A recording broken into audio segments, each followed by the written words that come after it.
Bienvenidos a PER Network, la red de investigaciones de urgencias pediátricas. Síguenos en Twitter a @PERN_network, NETWORK.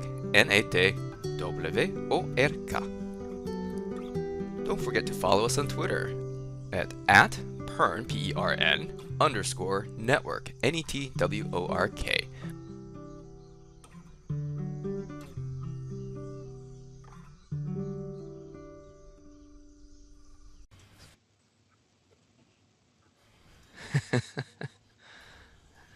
Buenos días, buenas tardes.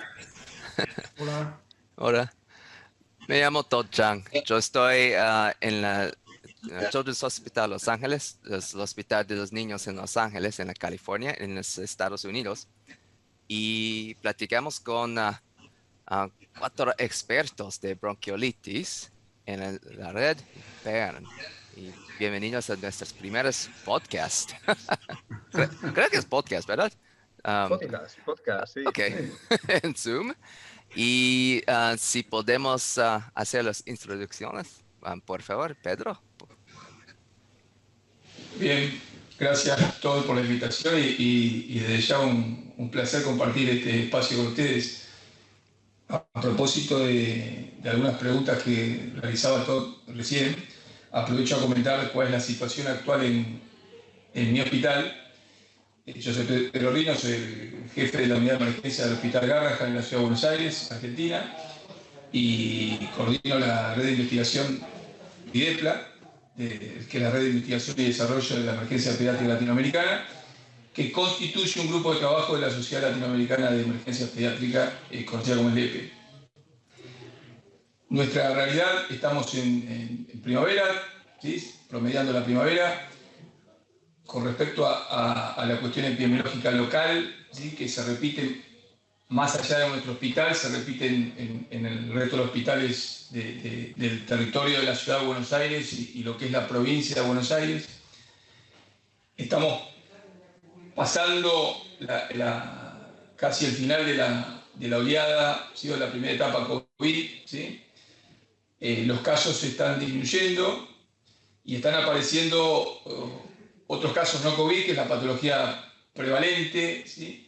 Empezó a aparecer obviamente las exacerbaciones asmáticas, los cuadros asmáticos en los niños grandes y pequeños, y empezaron a aparecer los traumas a expensas de que la población estaba en sus casas y ahora empezó a salir, ¿sí? Entonces empezaron a surgir más traumas y después la patología compleja o las condiciones crónicas que se siguen en el hospital con sus cuadros agudos.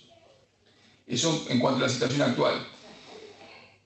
Avanzó o aumentaron los casos en lo que es el resto del país, o sea, no en las grandes urbes, sino el resto del país. Pero bueno, esta es nuestra situación. Seguimos trabajando todavía en equipos de trabajo divididos, ¿sí? O sea, cortizamos a nuestros grupos de trabajo, pero también necesitamos reforzar esos grupos de trabajo porque no es suficiente la cantidad de personal médico que pueda asistir a estos pacientes, entonces es necesario reforzarlos, lo que nosotros denominamos a contraturno, o sea, de tomar gente de otros grupos y que ingrese a los grupos de otros días. Bueno, y preparando con incertidumbre a ver qué va a pasar hacia el año que viene y mirando mucho lo que ocurre en Estados Unidos y en Europa, ¿sí? En Canadá, ¿sí? A expensas de lo que sabemos que nos llega la información de lo que está ocurriendo por allá.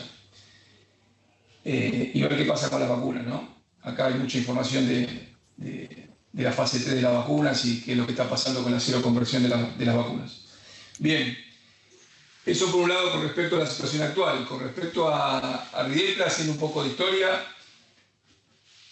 ya pasaron 9 años de que nos visitó en su momento el doctor Nate Cooperman, que es conocido por todos, promoviendo el desarrollo de una red de investigación entre algunos médicos a los cuales nos visitaba, que era de Argentina y Uruguay inicialmente, a ver cómo se podía encender un poco esa llama y tratar de que esto vaya creciendo. Crecimos como pudimos, o vamos creciendo quizás el verbo crecer es demasiado ambicioso, pero hacia ese lugar o hacia ese crecimiento intentamos ir caminando despacito. Fuimos invitados cordialmente por algunos de los integrantes del PERN para participar de manera colaborativa en diferentes trabajos. Algunos estamos compartiendo este espacio. Así que como en forma colaborativa fuimos participando. Hace un par de años se desarrolló un trabajo de investigación sobre sepsis, ¿sí? Y bueno, tuvimos la suerte que se pudo presentar y publicar. Gracias por acompañarnos con la imagen.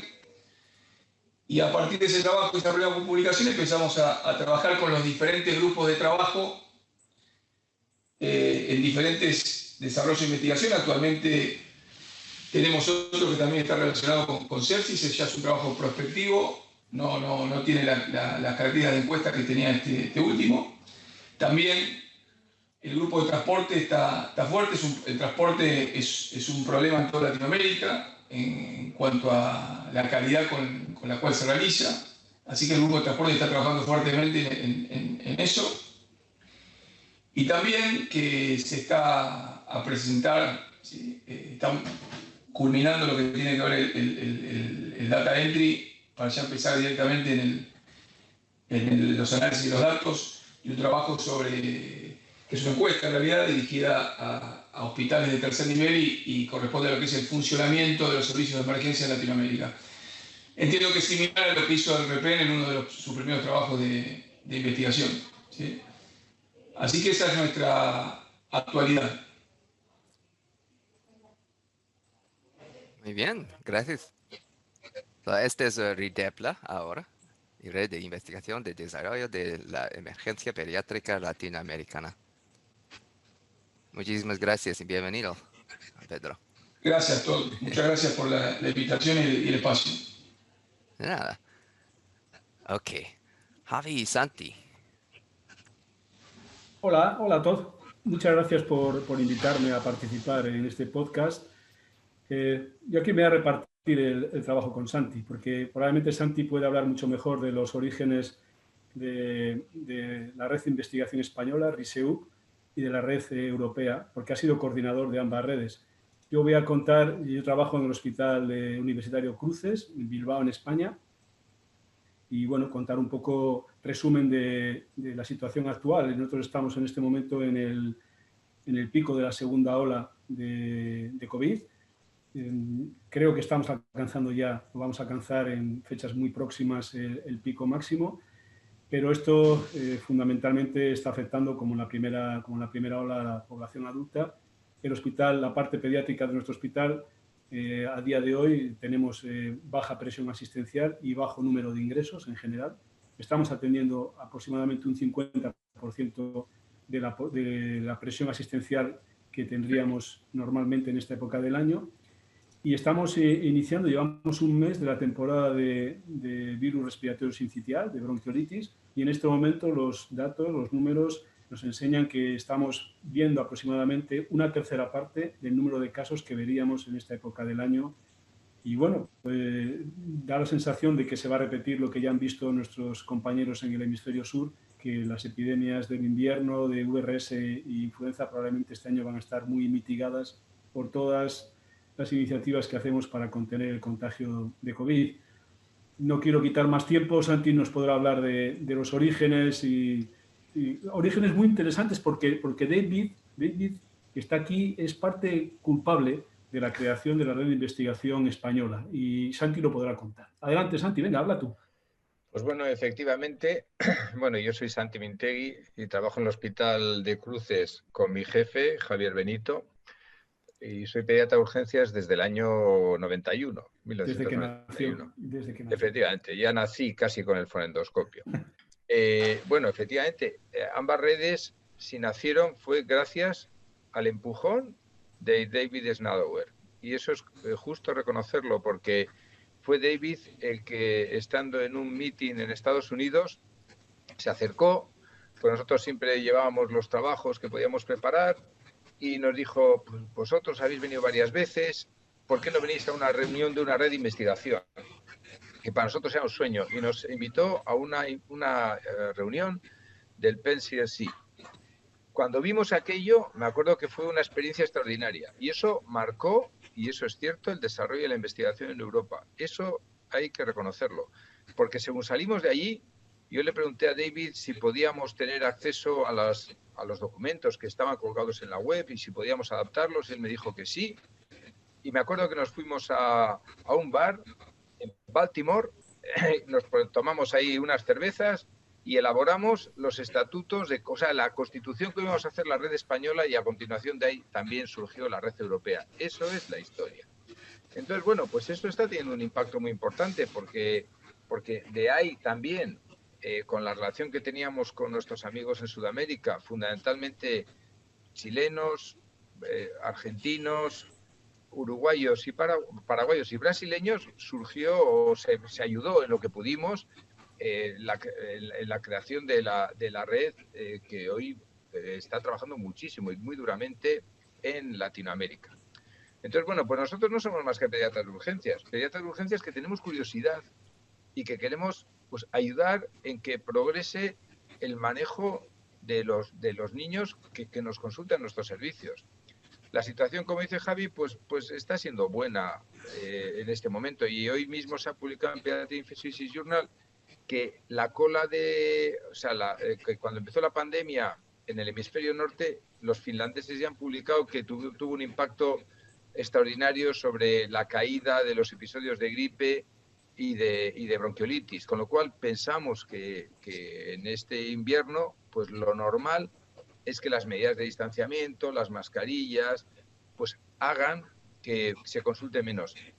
Ahora bien, hemos visto en los meses fuera del invierno que ha habido niños con patología no COVID que han llegado en peores situaciones a los servicios de urgencias. Y bueno, es un reto ver si agradezco la red que yo coordiné durante un tiempo también. Tendremos que ver si ahora en invierno, si los niños con bronquiolitis, con asma, con patología respiratoria van a llegar en peores condiciones. No lo parece, pero bueno, pues hay que estar con expectativa armada. Entonces, para nosotros es un gusto participar en esto, para saludar a muy buenos amigos, y porque además, estando Todd Chang detrás de esta iniciativa, yo no tengo dudas de que va a ser muy importante. Entonces, para mí es un honor que me hayan invitado. Así que muchas gracias y no hablo más. Menos mal. Muy bien. Muchísimas gracias por esta información para los dos. Ok. David Schnaudauer. Hola, muchas gracias por invitarme también. Qué gusto ver a amigos de España y de Argentina. Yo trabajo en Cincinnati, en el Hospital de Niños de Cincinnati. Soy el jefe académico de las urgencias pediátricas aquí. Y pues durante mi carrera he tenido el más grande placer es hacer investigación con gente de otros hospitales. Y uno de los momentos que más recuerdo es cuando conocí a Santi y a Javier. Y no podía creerlo, que había gente que hablaba español que estaba interesada en lo mismo. Entonces fue un accidente natural, no tengo no me gano ningún premio con esto, pero qué gusto fue conocerlos ahí y poder trabajar con ustedes. El PEMCRC es un... me toma un poquito de tiempo empezar a hablar español, entonces paciencia, pero es un network o una red de investigación colaborativa en Estados Unidos. Nació en los años 90 con gente como Nate Cooperman, Mark Gorlick, Charles Macías, gente que estaba interesada en trabajar juntos voluntariamente y empezar a poner ideas juntas y datos de pacientes juntos. Y la red ha crecido, tiene... Todd a lo mejor sabe más detalles. Tú nos puedes decir, Todd, exactamente cuántos hospitales hay, pero mi impresión es como entre 50 y 60 hospitales en Estados Unidos y en Canadá. Muchos investigadores, hemos tenido muchos estudios y publicaciones, y ha sido realmente una incubadora de ideas, de ideas que pueden pueden llevarse a cabo sin demasiado dinero, sin demasiada infraestructura y que después pueden llegar a hacer estudios más grandes.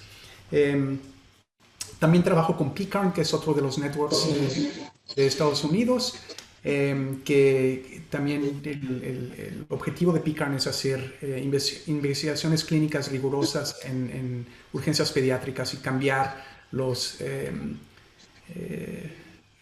outcomes. ¿Cómo se dice outcomes en español? Los resultados. Los resultados y mejorar los resultados de salud de los niños presentando a las urgencias. Ha sido, la verdad, la parte más divertida de mi carrera ha sido trabajar con gente de todo el mundo y trabajar con gente como ustedes para hacer investigación y avanzar la salud de los niños pequeños.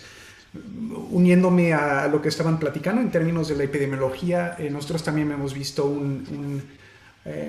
el volumen de las urgencias pediátricas ha bajado desde la pandemia. Estamos más o menos a 75% de nuestro volumen normal.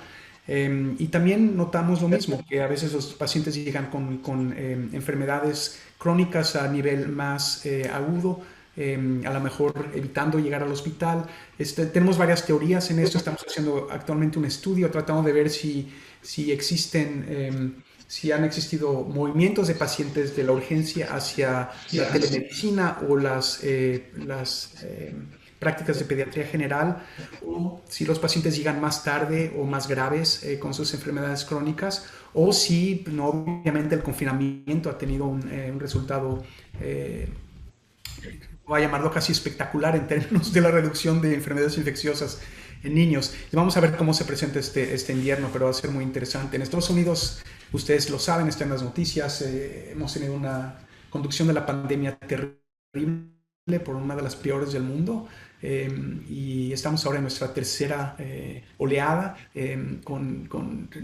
Ayer se diagnosticaron 140,000 personas con COVID.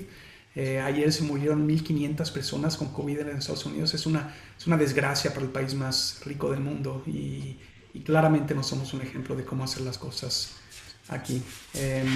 Vamos a ver cómo se presenta la bronquiolitis. Lo que hemos visto es que mucha gente no está respetando las medidas de confinamiento, de utilización de cubrebocas. Se ha vuelto muy político esto.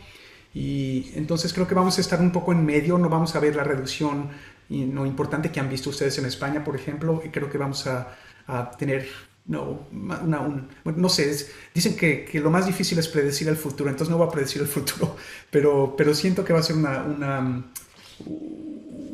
una época difícil en términos de tratar de decidir. Vamos a hacer mucho más testing, obviamente, de los pacientes que vienen con síntomas respiratorios y veremos qué pasa, ¿no? Esta combinación de bronquiolitis, enfermedades respiratorias, flu y COVID va a ser un reto.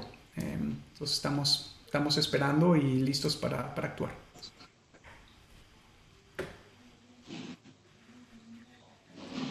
Muchísimas gracias, David. Entonces, tenemos un estudio ahora de Stephen Freeman sobre PERN y la pandemia de coronavirus, y los resultados van a estar en otro podcast en el futuro. Ok, so, ¿están listos a platicar de bronquiolitis? Ok, so, los créditos y los estudios de bronquiolitis están, la jefa está doctora Suzanne Shu. Ella está en Toronto, en Canadá, en el Hospital de los Niños Enfermos, Hospital for Sick Children. Y empezamos de los 3 papeles que yo voy a mostrar aquí.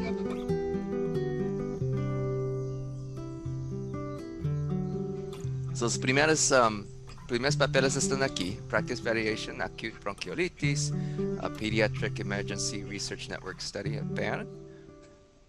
Y también 2 otros que dijo que en nuestras clínicas, hospitales y salas de urgencias estamos muy diferentes de lo que pasa en los niños de bronquiolitis. Un otro por una variedad de antibióticos y laboratorios por los niños infantos con bronquiolitis.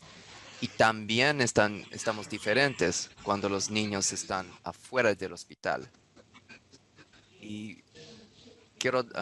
quiero preguntar al grupo, la red aquí, en nuestras opiniones de investigadores y también los doctores y expertos, ¿qué dicen los resultados de usted? Si quieres puedo intervenir. He tenido el placer de colaborar en los estudios liderados por Susan Su. Yo creo que es una de las líneas de trabajo de PERN más interesantes y productivas. Y lo que demuestran globalmente es lo que a nivel particular, quizá en nuestros hospitales o en nuestro entorno, pues, hemos visto en los últimos años, ¿no? Un sobretratamiento y sobreutilización de test en el manejo de bronquiolitis, y además una variabilidad en la práctica clínica que a veces es de una consulta a otra. Es decir, tú tienes dos pediatras en dos consultas que están una pegada a otra, los dos pueden estar haciendo un manejo muy diferente de bronquiolitis. Luego la variabilidad, sobre todo en una enfermedad que no tiene tratamiento, pues es enorme. Y estos tres documentos, los tres papers, yo creo que es lo que ponen sobre la mesa, y además lo ponen a nivel internacional y ven grandes diferencias entre diferentes áreas del mundo. Lugares donde realmente parece que se ha conseguido implementar o acercarse más a la evidencia que existe sobre el manejo de la enfermedad, y otros lugares en los cuales eso parece más difícil. Pero más importante que esto, que lo es, que es reflejar lo que está pasando, es si esto que se publica y se refleja en la investigación, si luego sirve para algo, si los que lo leemos luego hacemos algo con esto. Y en esta línea, luego podemos hablar de los estudios publicados que hemos realizado aquí en España, ¿no? Pero la iniciativa de esos estudios viene de conocer lo mal que estábamos, y lo mal que estábamos en relación al sobretratamiento comparado con otros lugares del mundo. Eso fue un aliciente muy importante para que nosotros empezásemos a investigar aquí en cómo, a través de metodología de mejora y de implementación, podríamos intervenir en reducir tratamientos para bronquiolitis. Pero esa sería mi primera reflexión sobre esta investigación, que ha sido extraordinaria y liderada por un equipo que, ¿qué os voy a decir?, con una tradición de investigación muy potente, muy rigurosa, y que han puesto pues mucha información sobre la mesa sobre este problema. Mejor voy a dar unos... Tú, David. Bueno, mi opinión es muy corta, pero es lo que sobresalta de estos estudios que hizo Susan Su con PERN. Son dos cosas. Uno es que sabemos que hay pocas cosas para hacer para bronquiolitis. Ese es el número uno. Obviamente, cuando un paciente está deshidratado, tenemos que tratar la deshidratación. Cuando un paciente está con dificultad respiratoria, tenemos que ayudar al paciente con medidas de support, ¿cómo se dice support en español? Soporte. De soporte para ayudar con la parte respiratoria, pero hay muy poco que hacer. Entonces, ese es el número uno que podemos sacar de esto. El número dos es que es muy difícil decir a los doctores de no hacer algo. Queremos siempre hacer algo, y aunque sean cosas que no están determinadas por la evidencia o por la investigación, los doctores siempre quieren hacer algo, y es normal. Yo creo que es una parte de querer ayudar. Pero lo difícil en este caso de bronquiolitis es que nada funciona, más que los tratamientos de soporte, y es difícil parar ese ímpetu de hacer algo, de dar medicina. Muchos doctores dan salbutamol o dan dexametasona o hacen radiografías, en fin, y cuando vemos ese tipo de cosas, cuando hay tanta variación en los tratamientos y los resultados no son diferentes, basados en esa variación, podemos pensar que esas intervenciones no son efectivas. Entonces, yo creo que eso es lo que resalta de los papeles de Susan Su en que hizo con PERN.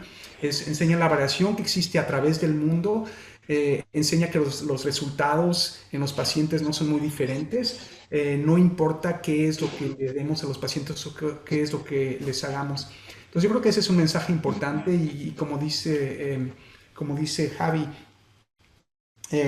eso nos da ímpetu para hacer programas para tratar de reducir el número de intervenciones que no funcionan, que cuestan caro y que pueden efectivamente afectar a los pacientes.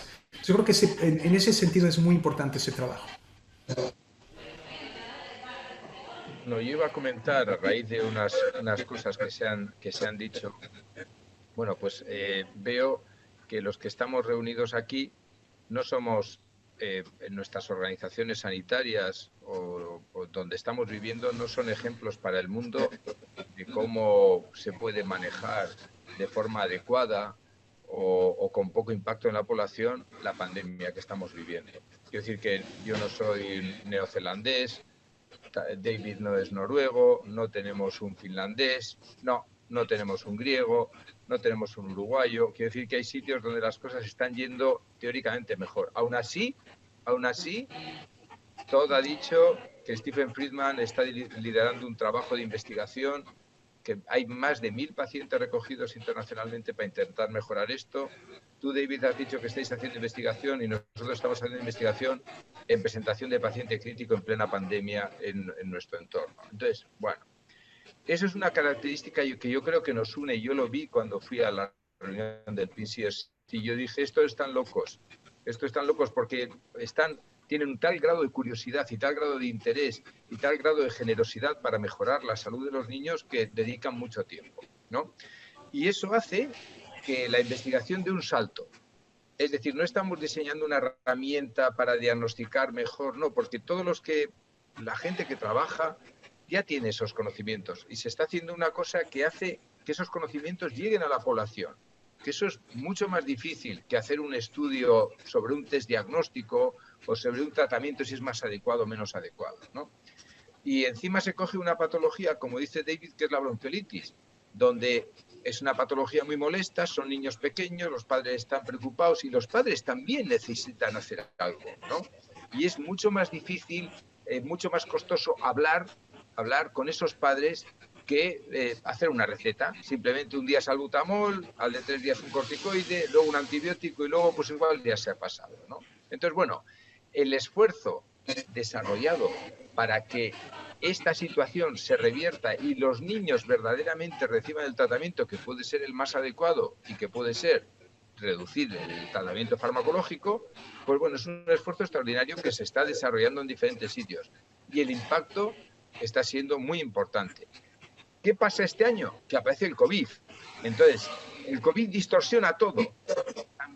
También la pandemia de 2009 distorsionó muchas cosas, pero no tuvo este grado de mortalidad. Entonces, tendremos que ver cómo somos capaces de mantener los estándares de calidad que estamos consiguiendo en plena pandemia con la presión que esto genera sobre la población. Entonces, bueno, ese es un reto apasionante, teniendo siempre como objetivo final una muy buena calidad de la atención proporcionada al paciente. Bien, todo cortito, creo que los tres se han explayado y han descrito muy bien los resultados de estos estudios complementarios. Por ahí tomo la palabra de algunos de ustedes e insisto con esto que plantean de la necesidad de los médicos, de nosotros, ¿sí? O pedir estudios complementarios o dar medicaciones, e inclusive la docencia o el aspecto docente relacionado con los padres, ¿sí? que a su vez a partir de esas indicaciones médicas que les damos los ayudamos a demandar ante una próxima consulta, en este caso el salbutamol o los antibióticos o la radiografía de tórax. Y hablo de los padres e inclusive de los médicos más jóvenes que nos acompañan y que ven que hacemos eso ante situaciones inclusive de sobrevaloración de estudios complementarios, ¿sí? No solamente de la solicitud del estudio complementario o del test complementario, sino también de su resultado. En más de una oportunidad los que estamos acá seguramente escuchamos hablar de aquí tiene una pequeña neumonía, sí, o aquí tiene los leucocitos un poco aumentados para justificarnos conductas terapéuticas innecesarias y lo único que hacen es enturbiar la mente de los padres, la mente de los médicos más jóvenes y de nosotros mismos con respecto a los resultados que queremos obtener y el beneficio de los pacientes, ¿no? Bueno, eso nada más, ese breve comentario. Platiquemos que es tan difícil hacer nada y sabemos con los resultados que más severos los síntomas como falta de aire o si no comían bien, tenemos sentimientos de ganas de hacer más de medicamentos o rayos X o otras cosas porque y quitamos lo que pasó, ¿verdad? Están muy jóvenes, están los niños que no falta de aire. Pero quiero preguntar a todos los 4 doctores e investigadores aquí. ¿Cree que los resultados que miremos en PERN están iguales por los hospitales afuera de nuestros hospitales de network, como en la comunidad, o las clínicas o otras áreas afuera de las investigaciones? ¿Qué va? ¿Qué va? Además ahí voy a entrar yo. Sí, voy a contestar yo, porque una de las grandes preocupaciones que he tenido cuando he estado coordinando redes de investigación es que si encontrábamos problemas en los hospitales, que eso se me ha pasado a comentar antes, en los hospitales que están integrados en una red. Un hospital que está integrado en una red de investigación ya tiene algo diferente. De hecho, en su día publicamos la calidad de la atención proporcionada a los niños en las urgencias europeas y lo que diferenciaba la calidad era estar integrado en la red de investigación. No que fuera terciario, no que fuera universitario, no que tuviera más volumen, no. Era estar en una red de investigación. Con lo cual, probablemente, fuera de estos hervideros científicos, fuera de estas redes de investigación, la situación probablemente sea peor. Eso lo comprobamos en Europa, pero es lo lógico. Entonces, claro, el reto verdadero es no solo avanzar en estos hospitales integrados, sino una vez que has avanzado en estos hospitales integrados, conseguir la implicación de las organizaciones sanitarias y gubernamentales para que eso llegue verdaderamente a toda la población. Como decía Jim Chamberlain es de las personas más brillantes que he conocido en mi vida. Y decía, nosotros haremos muy bien las cosas, o creemos que hacemos muy bien, pero la mayoría de los niños no van a servicios de urgencias pediátricos, van a servicios de urgencias generales o puestos de atención urgente o vete tú a saber. Y el reto verdadero será, una vez preparado el camino, facilitar ese camino para otros puestos de atención que no están integrados en redes. Es mi opinión. Estoy también de acuerdo. En Estados Unidos es exactamente lo mismo. 85% de los niños no vienen a hospitales pediátricos si no son tratados en la comunidad. Y sabemos que en la comunidad, para enfermedades como bronquiolitis, donde no hay nada que hacer, ese ímpetu de hacer algo es todavía más grande. Entonces, muchas veces tenemos transferencias de niños de esos hospitales que han recibido toda clase de tests, de terapias complementarias. Entonces, estoy 100% de acuerdo contigo. Creo que una de las partes más importantes del trabajo que hacemos es la parte de diseminación, y es lo que toda ahora está trabajando. El network, la red de PCARN ahora tiene toda una ala o toda una parte de diseminación, porque es increíblemente importante que podamos diseminar estos conocimientos, sobre todo en la avalancha de información que ahora tenemos en los últimos 20 años. Esto se ha multiplicado, pero por muchísimo. Ha habido un crecimiento logarítmico de la información que ha habido. Entonces, destilar la investigación de manera digerible y poder diseminarla a través de esos hospitales que van a tratar a la mayoría de los niños es increíblemente importante. Creo que una parte muy importante de las redes que estamos del trabajo que estamos llevando a cabo en las redes va a ser una parte importantísima viendo hacia el futuro. Creo que habéis puesto el dedo en la llaga, que se dice en castellano. Es un punto muy importante, porque en lo que se refiere, ya yendo al tema concreto, por ejemplo, bronquiolitis y tratamientos, ¿no?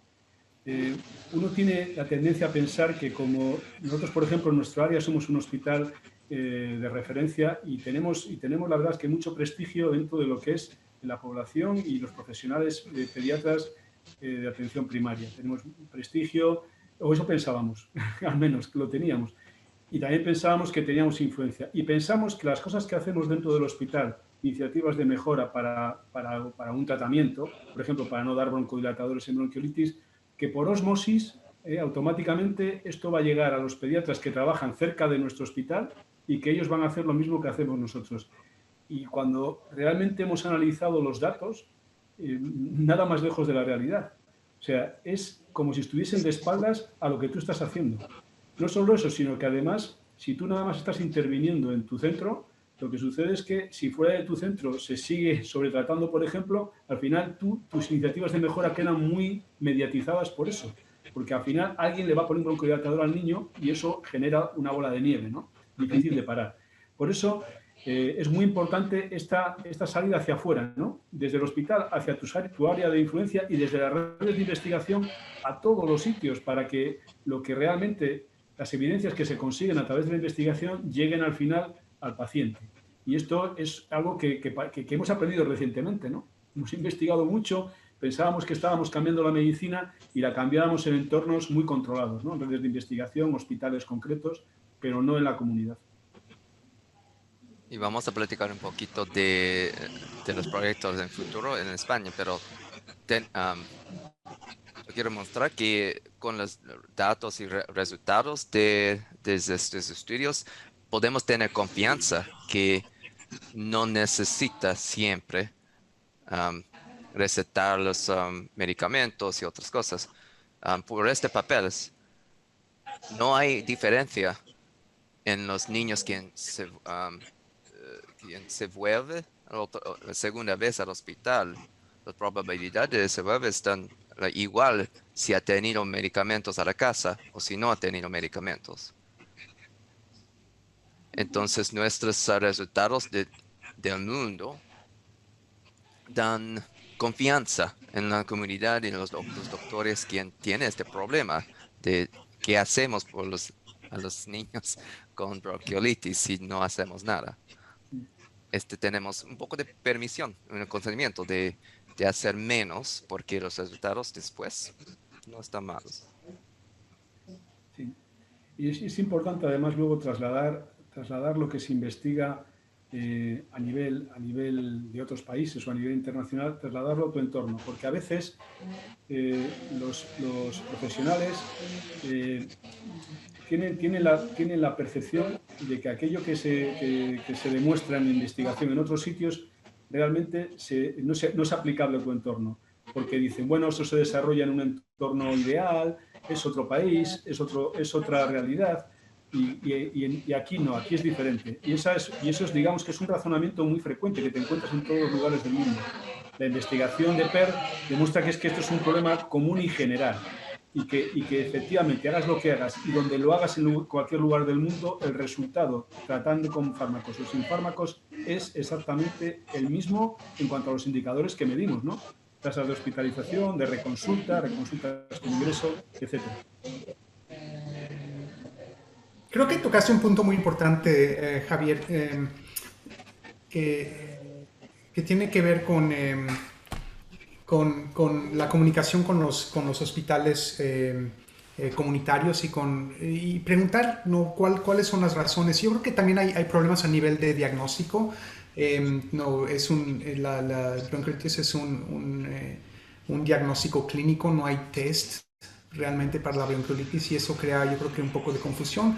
Creo que hay que ser muy claros en términos de cómo diagnosticar a un paciente con bronquiolitis, tratar de hacer una diferencia entre un paciente con bronquiolitis con paciente con reactividad de la vía respiratoria, con pacientes con asma y poner eso en la mesa cuando se ponen esas discusiones, pero también entender cuáles son las situaciones locales en cada uno de los hospitales para poder intervenir de manera efectiva, porque tampoco podemos ser como los curas y decirles, no, deberás hacer esto o el otro, y entonces se vuelve una comunicación muy difícil y no conductiva al cambio.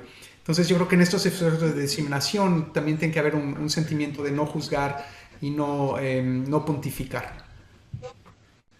Lo que acabas de decir tiene una importancia extraordinaria, porque nosotros podemos haber hecho investigación, diseñar cosas, scores, decir que un tratamiento es mejor que otro, y estamos todo el día estudiando eso y analizando y haciendo muchas tablas y viendo pacientes, pero al menos en mi caso nadie me ha enseñado a comunicarme con un médico que está en otro hospital más pequeño y que lleva muchos años trabajando, o que lleva menos años trabajando pero que está solo, y cómo transmitirle una información mostrándole cierto respeto.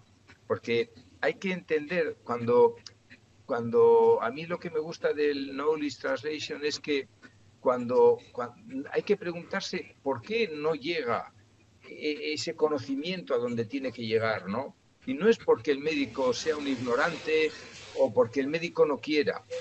Hay barreras que no, por lo menos en mi experiencia, yo no he sido instruido para superarlas. Y de la superación de esas barreras probablemente llegará que los tratamientos o las pruebas más adecuadas se realicen en todos los sitios. Entonces, el considerar la persona, la figura que está en el otro lado, es muy importante. No solamente la institución, sino la persona con la circunstancia que tiene, su circunstancia laboral, personal, familiar, profesional, para que lo que pensamos que es más adecuado pues se realice, se lleve a cabo en todos los sitios. Es un aspecto para mí tremendamente importante. La verdad.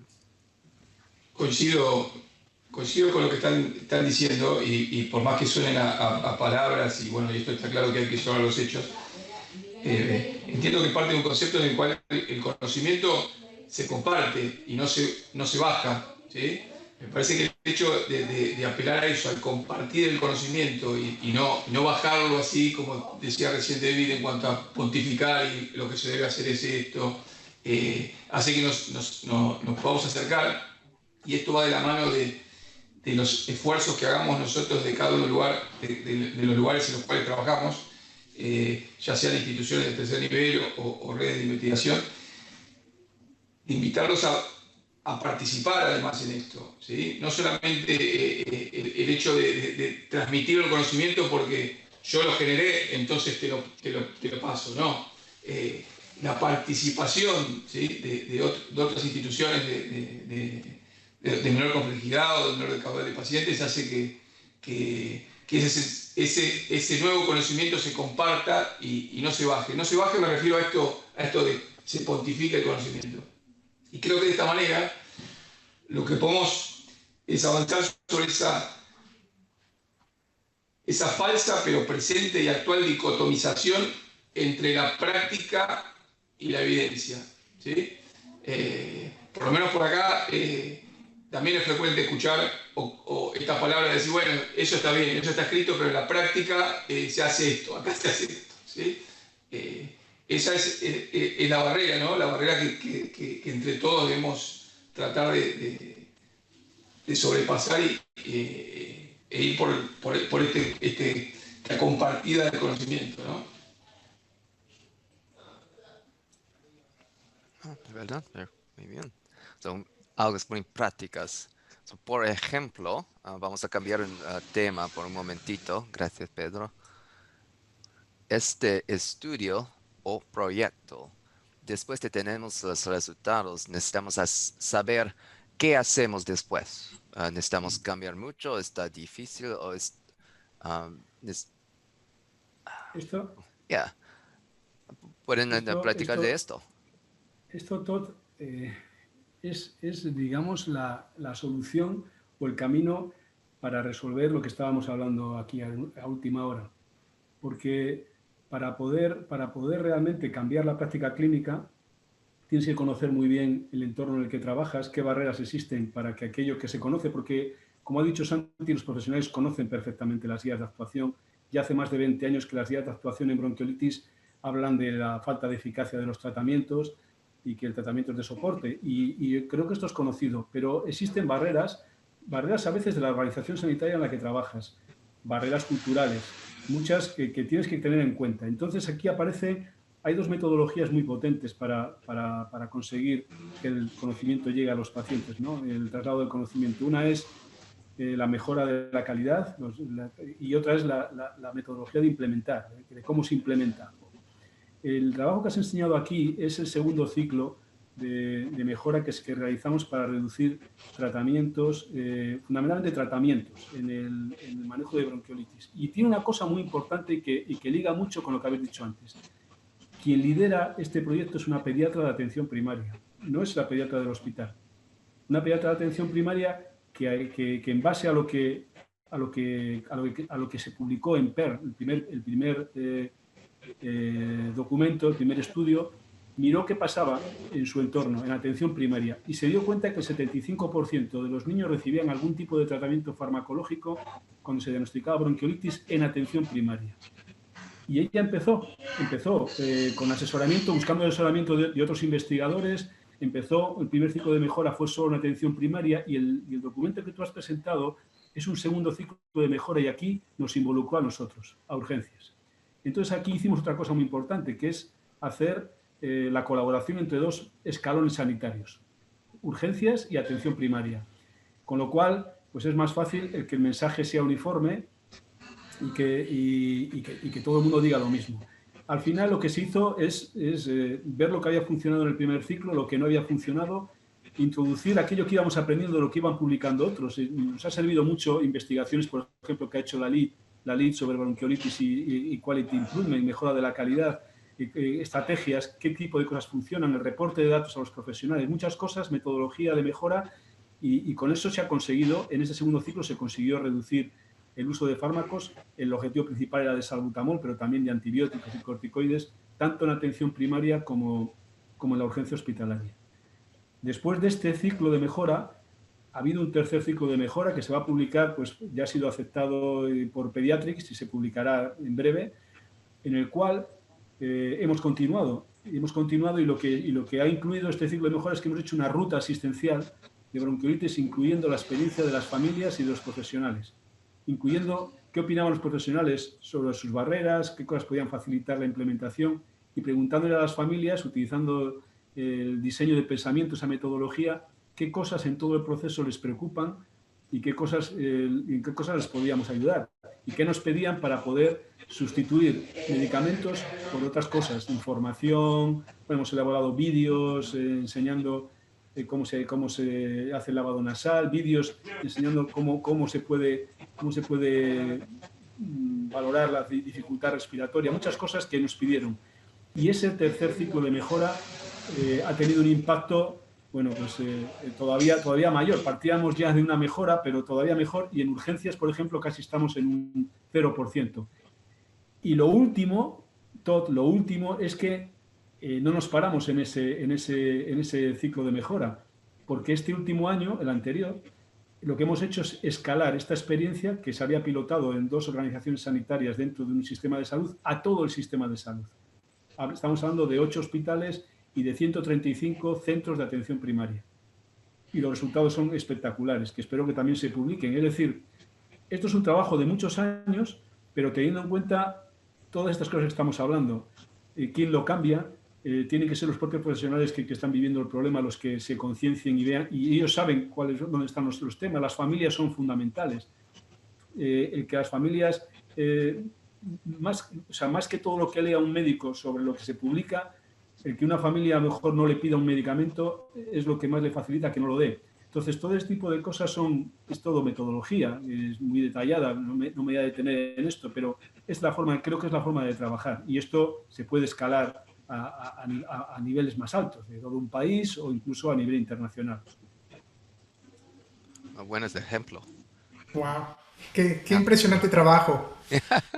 Lo es porque el equipo es un equipo multidisciplinario, pero las personas que lideran el trabajo son gente extraordinaria. Y además es que ahora ya los liderazgos se han extendido. Ya en cada organización sanitaria dentro de este sistema de salud hay diferentes líderes que van apoyando las iniciativas. Pero también os digo una cosa, y os adelanto una cosa, que como ha dicho antes Santi, la situación COVID nos puede generar problemas, porque una vez que tú consigues una mejora, algo hay que mantenerla. Y para mantenerla no puedes estar cada año un equipo trabajando muy duro para que se hagan las cosas de una manera, ¿no? Tienes que conseguir que esto cale y que quede para siempre. Bueno, pues ya las primeras de cambio, en este primer mes, ya estamos viendo que las tasas de prescripción son un poco más altas que lo que habíamos conseguido el año pasado. Es decir, y eso que hemos iniciado, una iniciativa para mantener los resultados. Sin embargo, a día de hoy la noticia no es muy buena. O sea, estamos volviendo a subir un poco la prescripción, tanto en la atención primaria como en los hospitales. Bueno, y esperamos que esto no se instale otra vez y volvamos a lo anterior. Pero es una amenaza, porque la pandemia COVID genera barreras nuevas que todavía no sabemos mucho. Algunas ya las conocemos. Menos asistencia presencial, más telecontacto, más que aquí es telecontacto más que telemedicina. Y luego el comportamiento de las familias, todo esto es una amenaza y estamos analizando qué es lo que va a suceder este año. Pero puede que estas mejoras se vean, estas y en otras cosas, se vean de alguna manera amenazadas por esta nueva situación. Tenemos dos minutos más, lo siento, pero Santi está en mute. El audio, Santi. Santi, el audio. Aún así, yo que soy el negativo y mi jefe es el positivo, diré que ha habido un cambio en la cultura de la población. Es decir, es verdad que ha repuntado mínimamente, pero el nivel de exigencia que tenemos es altísimo. Pero yo el otro día que tuvimos una conversación online con enfermería, con auxiliares, que son los que están también con las familias, la familia ya no reclama eso. Ya no reclama, se ha impregnado eso en la cultura mayoritaria de la población, con lo cual, si uno hace estos pasos, yo creo que verdaderamente es difícil volver a la situación basal inicial. Solo quería decir eso porque yo siempre soy el negativo. Muy bien. ¿Cuál mensaje central quieren decir a los doctores de Latinoamérica, España, Estados Unidos, México y al mundo? Bueno, el mensaje que bronquiolitis menos es más. Cuantos menos cosas hagas, mejor va a ir a los pacientes. Que es fundamental el tener iniciativas locales inicialmente para conseguir que lo que se conoce llegue realmente a los niños, y que es fundamental también implicar a las familias en los procesos de mejora. Creo que esos serían los mensajes sí que se me ocurren así rápidamente. Yo les diría que se atrevan y que empiecen poco a poco, que no crean que van a llegar el primer año a un objetivo brutal, pero que empiecen poco a poco y que verán cómo es más fácil de lo que uno pensaba a priori. Pedro, David. Mensaje que acerquemos la práctica a la evidencia, que trabajemos juntos, que el conocimiento se va adquiriendo entre todos y a partir de eso hay que seguir avanzando y sostenerlo. A lo mejor una última cosa es que no tengan miedo tampoco de platicar esto con los pacientes. Una vez que los pacientes entienden que esta medicina no va a ayudar, que esto se ha demostrado en muchos países a través de estas redes de investigación que no funcionan, los pacientes generalmente quieren lo mejor para sus hijos y es nuestro deber también comunicarlo de una manera que pueda ser no solo entendida, pero que pueda ser abrazada y diseminada por los pacientes. Como dice Javi, el hecho que los pacientes y Santi lo dijo, que se ha vuelto parte de la cultura, yo creo que eso es lo importante. Cuando los pacientes entienden cuál es la mejor parte, qué es lo mejor para sus hijos, siempre hay cooperación. Muy bien. Muchísimas gracias a nuestros expertos de PERN, y pueden buscarnos a Twitter, @PERN_network también, y pueden seguirnos por todos más resultados, discusiones y grabamientos en español, inglés y otros idiomas también. Ok, gracias a todos. Cuida mucho por esta pandemia y gracias por su tiempo. Muchas gracias, Todd. Cuídate también. Gracias a todos. Gracias a todos. Qué gusto verlos.